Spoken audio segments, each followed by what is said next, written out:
happy day, oh happy day. So welcome back to Duke on a Bike. Today we're on the A76, heading from Dumfries towards, well, heading north, so I'm heading towards Sanka first, New Cumnock. I think it takes you up as far as Kilmarnock. I'm not going that far, I'm just out for a spin because the weather has been crap for the last 2 weeks. Chucked it down the whole 2 weeks since Easter holidays, so I just needed to get out, blow some cobwebs away. I'm hoping the weather improves because it has been absolutely shockingly bad the last couple of weeks. So we're coming along, I don't know where I'm coming to next. It's either Carn Bridge, yeah, I think it's Carn Bridge.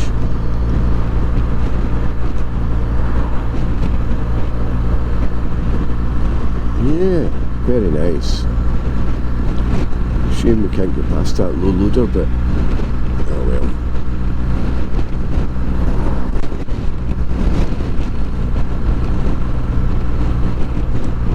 I have got such an itchy head.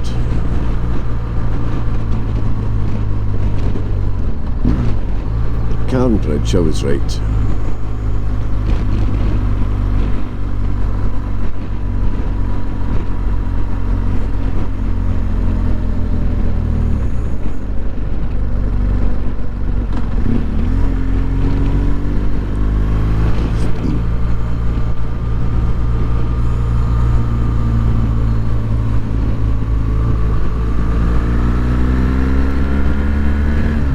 Jolly good, we'll maybe get past this low loader after all. We'll get straight past Drumlanrig Castle.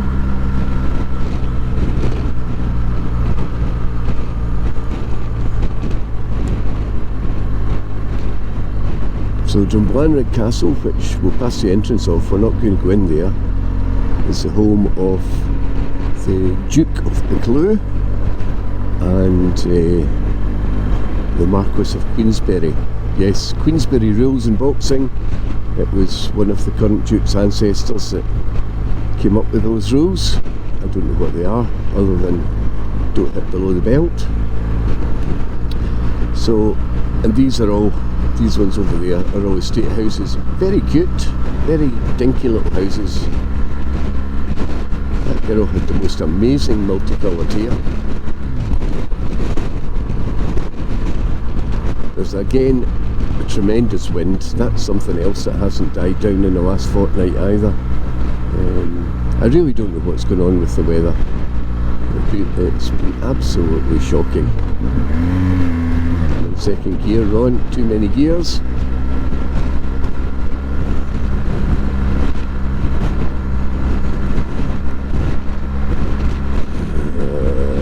Solid white line, there we go.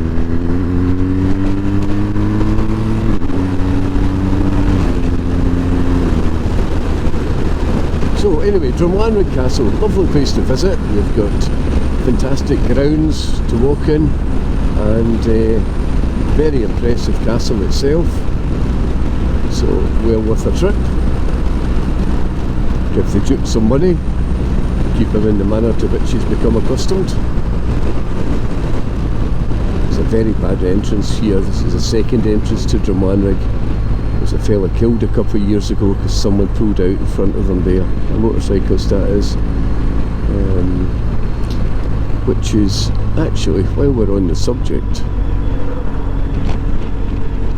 motorcycle clothing.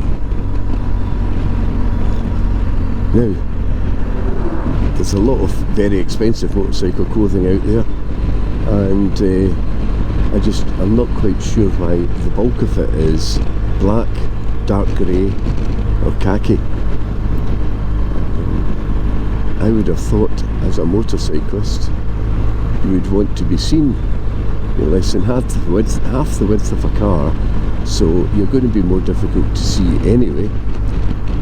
Why would you make yourself less visible? But it seems to be a trend, particularly in the UK. that motorcyclists prefer black or dark coloured clothing and completely refuse to wear anything high visibility. Now, you can't see me, but I never ride without having a high-vis vest on. Obviously the bike is light coloured, my bike's white and silver, and obviously the lights are on and usual things. But one of the best things you could do is wear high visibility clothing, and there actually seems to be a proper reluctance amongst British bikers to wear high visibility clothing. If you watch Bruce in Teapot 1 when he goes his tours, he runs some smashing tours. From what I can see, they have what they call the vest of shame. It's a high-vis vest, and if somebody makes a mistake, cocks up, or does something wrong that day, they have to wear the vest of shame the following day. And I'm not quite sure why being visible is shameful.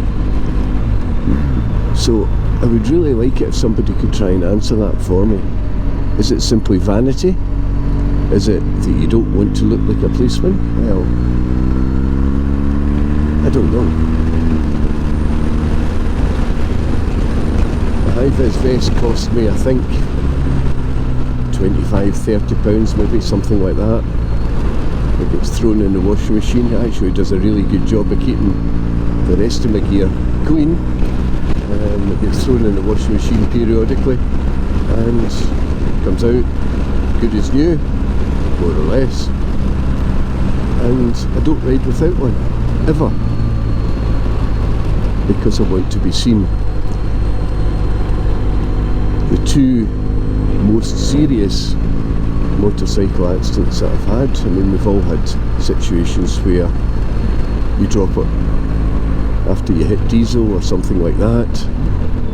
If you ride a motorcycle, you're going to drop it periodically. It's just a fact of life, law of averages. So yeah, I've had two serious accidents, the first of which put me in hospital for about 5 weeks, and that was caused by someone pulling out in front of me. Thank the Lord I wasn't going fast, but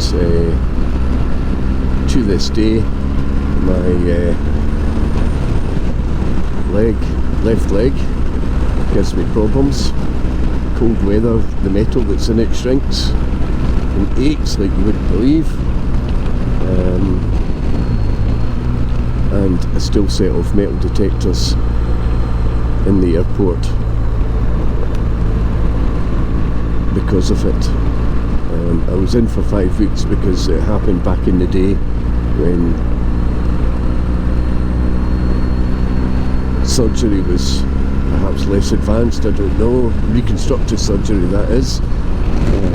So I was in traction for a number of weeks because I shattered my left femur, and to the extent that there's actually a chunk missing out of it still, because the little bits were too small to try and fuse together. So there's a gap in my femur.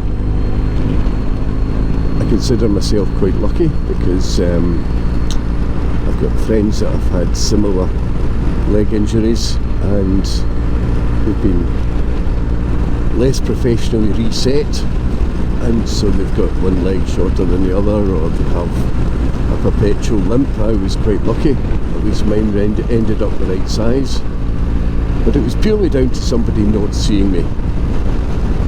Now I think the first accident was on, when would that be? Very late 80s, early 90s, I can't remember. Early 90s I would think, probably. So the Kawasaki ZZR had just come out. I bought a 600 version of that, and Had it about, less than 3 weeks I think, and I was going up a back road and I wasn't going fast because it was a back road, and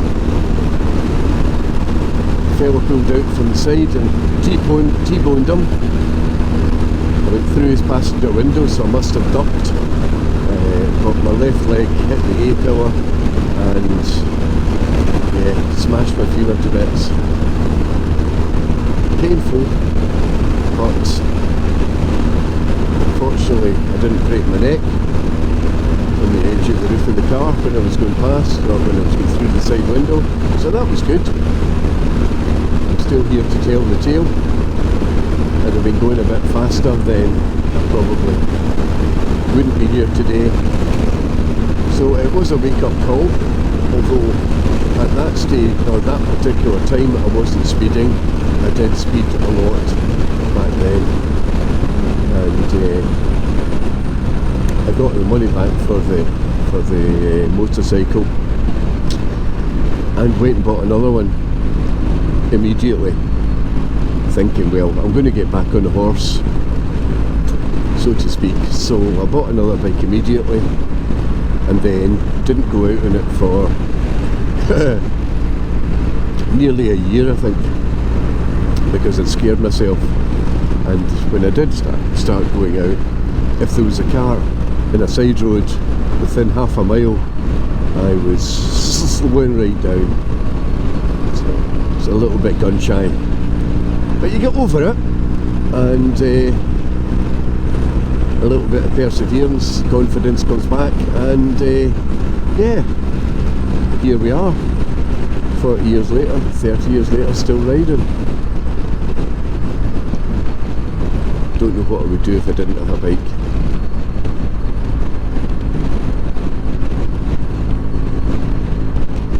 Everybody talks these days about mental health.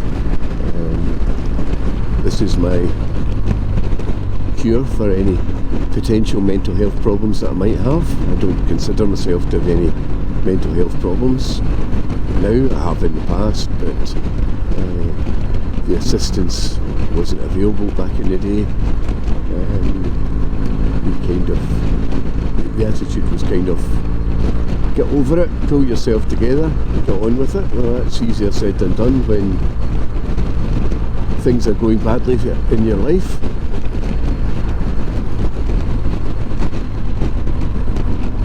But it seems to be going in the right direction in terms of mental health assistance. Whether that be talking therapy, whatever, I don't know. Everybody gets a little bit down every so often. As you get older, you just learn to cope with it a bit better, I think. You talk to your mates. I'm very fortunate to have a fantastic group of friends, and there's no subject that's taboo, if you like. So we can have a chat about anything, and they'll take the piss, and you feel better. But I do think that motorcycles should be available on the NHS, because there is no better cure, in my opinion, for sadness or depression than getting yourself out on your bike for a little while. It doesn't take much. You don't need to be going fast. You're just out there, and because you're riding a motorcycle, where the fuck are you going? Honest to God. I thought she saw me. So you're riding a motorcycle, you're being conscious of your surroundings, like fools like that are going to pull out in front of you. So you don't really have time to think about other things. Now, I have said in a previous video that there are quite a lot of ex-police motorcyclists who have more skills to motovlog than myself, because they've been used to talking on the radio or giving a commentary whilst riding or driving. Now, Dave Wheeler is an ex-policeman, lovely fella, as I've said before.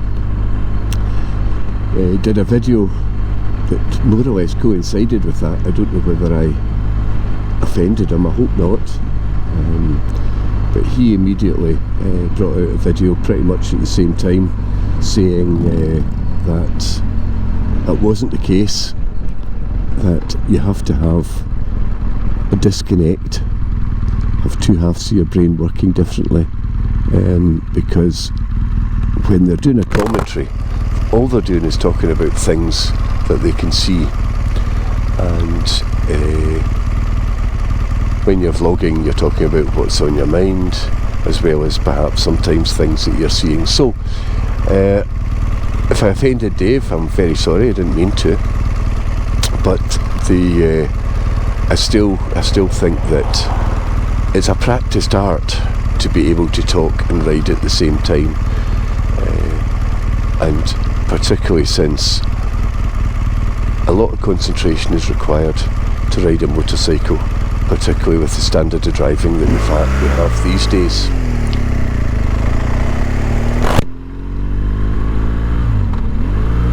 Oh, forgot that Andy adjusted my clutch when it was in for a service, so take a minute or two to get used to that, or I'd just forgotten that he'd done it. So that was Sanka. Now, the only notable thing about Sanka is its name. So it's spelled Sanquhar, pronounced Sanka. And I think the only notable thing about it is that it's the home of the oldest post office in the world, which I should have pointed out, but I don't know where it is. So now we're heading towards Kirkconnell. We'll pass the entrance to a place called Kellerholm. That's where my in-laws live. We'll maybe stop for a cup of coffee on the way back.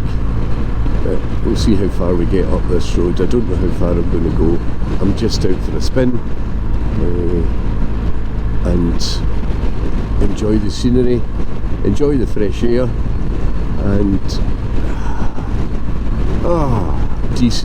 de-stress. I'm not stressed. I had cabin fever, which causing the wife stress, but no, this is the happy place. This is where we want to be. I really wish I spoke Spanish or something and could go and live there, but I can't. I have enough trouble speaking English, as I've perhaps mentioned before. English isn't my first language. Gaelic is my first language. That's what I learned to speak first. And Gaelic is sadly a dying language in a number of respects. There are fewer and fewer people who speak it, and consequently there are fewer and fewer people that I can speak it with, which means that you do forget things. They reckon about 1% or so of the population can speak Gaelic, Scottish population that is. It's still 50,000 people, but they're mostly concentrated on the Western Isles.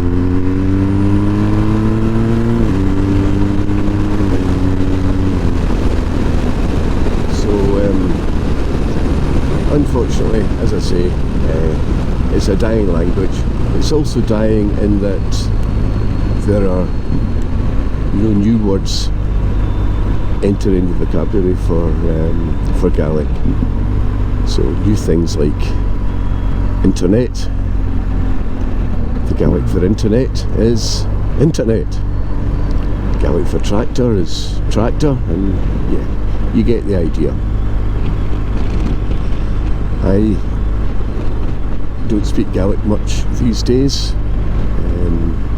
I do find myself, when I swear, for the most part, I swear in Gaelic, which is dead sneaky. But it means that people don't know what I'm saying. My son doesn't pick up bad words. Well, he picks up the bad words in Gaelic, but he doesn't really know what they mean. But he doesn't take it to school and show me up. So if I do swear, I will try and swear in Gaelic so you don't know that I'm swearing.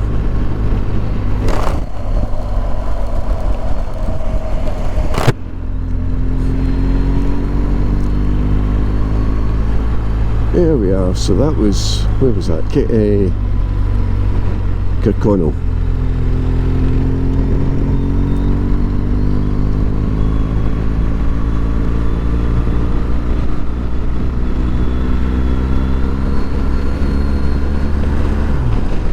So next village that we're going to come to will be New Cumnock.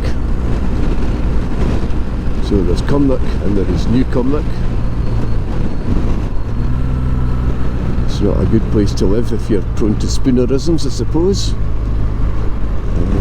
So New Cumnock is, or was, a mining village, and the houses, a lot of council housing and things, were built to support the coal mines that were there.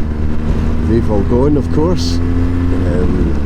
They went long before the strikes in the 1980s. They were just tapped out, I guess. So New Cumnock is gradually becoming smaller and smaller and smaller, because it's a long way to travel to get to a centre of population that's big enough to support employment. And so the population in New Cumnock is getting older, and the younger people are moving away. The council houses have been getting gradually demolished over the last few years, which is a bit sad because the houses are actually okay, and we're in a housing crisis, but people just don't want to live there, and it seems strange. We're demolishing houses and we're building new ones as fast as we can, but it's just the way it is. It's all location, location, location, I guess. Isn't this nice? If you hear the wind, because it is really pretty windy, you'll understand why this is a very popular area to stick up wind turbines.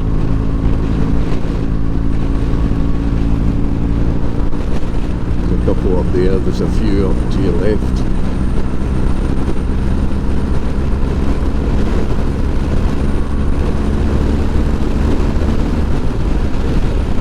But yeah, it's a lovely area.